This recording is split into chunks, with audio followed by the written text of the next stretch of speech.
చంద్రబాబు గారు పవన్ అన్న ఫోటోలు పెట్టి బాక్సింగ్ చేశారు. ప్రజలే వాళ్ళతో ఫుట్బాల్ ఆడుకున్నారు. ఏకంగా సిద్ధమని బయలుదేరారు. ప్రజలే ఆ పార్టీని శాశ్వతంగా భూస్థాపితం చేశారు. అందరూ మిమ్మల్ని ఎన్ఆర్ఐలు అంటారు. ఎన్ఆర్ఐలు అంటే non resident Indians.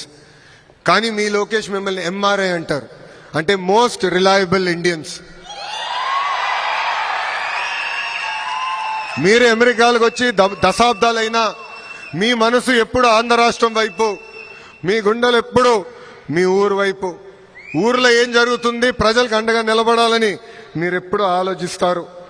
Chandrababu Naidu గారిని ఆనాడు అరెస్ట్ చేసినప్పుడు పెద్ద ఎత్తున బయటికి వచ్చి కూడా మీరు మాకు అండగా నిలబడ్డారు.